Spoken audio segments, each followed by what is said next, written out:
Hey Professor, my name is Jared Parham. I'm in your online business communication class. This is my video presentation portion for the paper.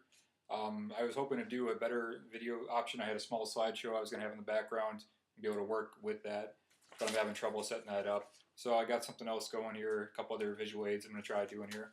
So I'll just jump right into the actual presentation of it here. So the title of my paper was Social Media in Today's Business World. What I was trying to kind of hit on was all the different social media platforms and how they affect businesses, how people use them today. Is it worthwhile for businesses to get into? So within that, I asked kind of three main questions, like what is social media? How can businesses benefit? And then how could businesses get hurt by it, or what are the disadvantages of it? So to kind of get right into it there, we'll kind of start with what is social media. Social media is kind of hard to define. There's no real set in stone definition. It's still kind of a new thing. Pretty much what it is, it's kind of a catch-all term for how people interact online. It's kind of a virtual community. There's all kinds of different platforms for it. There's sharing movies, videos, pictures, comments, information, ideas. It's kind of an all-encompassing kind of thing. It's interacting with other users online, just sharing information and ideas. So a couple of key ones I'm going to hit on here. I'm going to throw out a quick couple terms just to kind of show where I'm going to go with it here. So for blogs is a basic kind of thing where it's a space a user could kind of express a topic, an opinion, an idea. A lot of people have their own blogs where they just kind of things they find interesting and people follow them and find their thoughts interesting. Facebook, it's probably the biggest platform right now out there. Everybody's pretty familiar with Facebook. You create your own user account, kind of your profile page. You can have friends. You can like other people's things. You can comment back and forth, message things, share videos, pictures, look into other companies, things like that. Instagram, that's kind of a newer one to some people. That's more of like an app. I think Facebook actually bought that app for phones. And what that is, it's a real simple way to share photos around. So right off your phone, you can snap a picture and then Instagram it to your account. And now your friends on Instagram can see that photo instead of just sending it to everybody. It goes on your own Instagram account. LinkedIn, that's like a professional kind of social networking there. That's more for people in specific occupations looking for information, network with each other, job openings, references, referrals, resume, things like that. Twitter, that's starting to become a lot more popular now. It's kind of like a microblog type thing where you share just a short little brief message, and same kind of thing. You have your account and you can follow people and follow what they tweet, and it's kind of nice. You can just, it's not real involved. You kind of just catch a quick thought from somebody, whatever's on their mind. So those are kind of the basic ones I'm going to hit on here real quick. So I already kind of expressed what social media is. It's pretty straightforward, sharing ideas around information, people staying connected, all that kind of stuff. So we'll kind of jump into it here first. How social networks, how they've been changing over time here. So they really kind of took off way back in the early 2000s era. I forget when Facebook was founded, but it was early 2000s. So within my report, my copy of it doesn't have a really good example of it here, but the chart for it.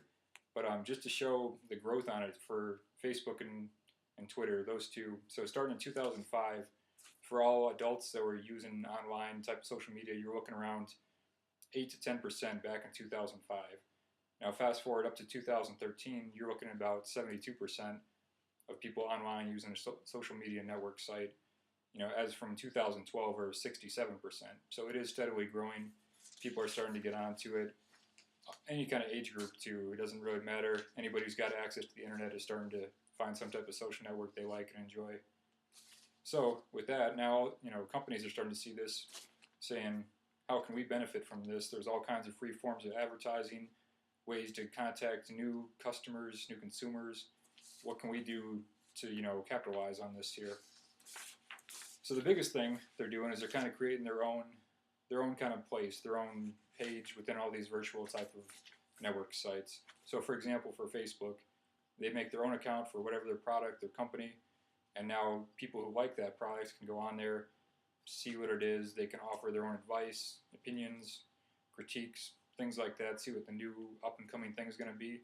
So in a sense, they're staying connected to the company in a more direct manner than just seeing their basic online advertisements here. So for my first kind of example, I'll show you here. Let's see here. So this company right here, this company's name is SOG. They're kind of a big knife and tool company, kind of known for making some crazy stuff here. So this is like kind of one of their hatchets here. So SOG on their Facebook page, they do something kind of cool, where when you buy their products, they want you to take a photo of it doing some kind of outdoor activity, something cool, and then you send that photo to them, and if they like it, they'll put it on their Facebook page, almost like a small competition in a sense. Now what you're getting is you're getting recognition of, hey, I've got a cool SOG product and I'm doing something cool. What they're getting out of it is they're getting, free advertisement out of it. They're getting people out and about using their products, and they're going to take that photo and flip it as, a free form of advertising. So everybody's kind of winning. You get the recognition, get to show that you get some cool stuff, and they get, to show that their customers are enjoying their products. So another cool thing that a lot of companies do too is they highlight a lot of their items on these social networking sites. So the other example I had for you here, I'm a big runner. I haven't been outdoor running a lot, but now it's starting to get cold, so there's snow and ice. And so I was looking for a product that I could go outside and run in, but I had no experience running outdoors in the wintertime. None of my friends do anything, so what do? I go online and start researching. I come across a lot of companies that make like snowshoe type things. I come across this company here called Yak Track. Now I don't know anything about them, so I go on their website, I see their products they have, but I like to really look into reviews and see what people like and why they like it. So what do? I look up this and then I look up reviews, and all of a sudden I start finding all kinds of running blogs, people who've bought the products and now they're giving their opinions and reviews on them. So now it helps me determine which product I want to go with based on other people's experiences. Same kind of thing, I went to their Facebook page and read people's personal experiences with these products. So I ended up, buying their products because they've had positive reviews from people posting on different blog sites for them, in a sense, advertising for their company without getting anything in return. So a lot of the bigger companies, the best thing they can do is get their name out there more. So get on more social platforms instead of just being on Facebook. Try to get on as many as they can handle. So Twitter, Facebook, Pinterest, Instagram, things like that, where in a sense they're just getting more advertising out there.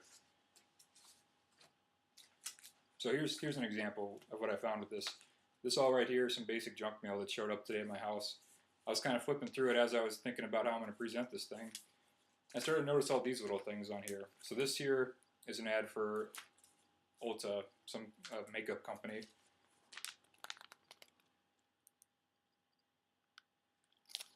So those little icons right there, they can show that Ulta advertises with Twitter, Facebook, Pinterest, Instagram. Same with this company here, some kind of like gift ordering basket company. Right down at the bottom here, they show what they're on. And they're on Facebook, Pinterest, Twitter, and Google+, which is another type of account. And then here's Bed Bath & Beyond. And they even have any more. They got Facebook, Twitter, Pinterest, YouTube, Instagram, and some other blog company. So another part in my paper when I researched into it, I found out that a lot of these bigger, more prestigious companies that are more established, they have a lot more social platforms going on. I guess the actual average right now is to be on 7. So for smaller companies starting up, the best thing they can do is get on more platforms, get their name out there more, as much as they can handle in a sense to it. So there's all kinds of benefits to advertising social media. It's almost a cheaper form of advertising. You get a bigger customer base. It's easier to get referrals from people passing their name around to it. So with every kind of advantage, there's always got to be some kind of disadvantage. So the problem social media companies can face here, the biggest thing is people jump into it and then they don't focus on it, or they, in a sense, get out of it. So if you're going to start up into a social media, you got to stay with it. So what that means is that when you post stuff on your Facebook page and then customers post back, putting comments up there and stuff, you have to, at some point, respond back to them, show them that even though you're a company, you still interact with people. You'd still take, their ideas into effect, even if it's just a small, thanks, glad we like your product, or something like that, or things like that. So that's where companies kind of think they lose a lot of their a lot of their face with it, is they lose that interaction with the customer. Yeah, they have an established page, but they're not doing any kind of interactions with them. So the ways companies can kind of prevent that from happening is, if they're going to implement social media, they need to have somebody who can, in a sense, as their job, keep the ball rolling with that. That they run the social media aspect of it. They update the photos. They talk to the customers, the comments, things like that. Just kind of making sure that there's always some kind of physical presence for that company. And the other thing too, the other kind of problem companies run into is they focus purely on selling their product, and then not doing any kind of, outside the box thing, like where they help out other customers, where a customer says, this is what I'm looking for, and it may be something we don't stock, but they, can nicely refer them to a competitor product, showing that they still care about the end user. So the other thing too is companies need to show, if they're going to be on a social network site where they're interacting with other people, they need to kind of show that they're people too. So what I found kind of through my research was that everybody kind of recommends doing, they call it the 80-20 rule, where 80% of all your content you post is dedicated to about your company, your products, making sure everything's running right with that. The other 20% is kind of just showing that, there's people on the other end of this thing. So you maybe talk about like a current world event, like, something that happened, like a big earthquake or some kind of natural disaster or something, where you express, feelings of sympathy for whoever the people or something like that. Whatever your company's goals would be, showing that there's actually people on the other end of this thing, and it's not just a company corporate face to it.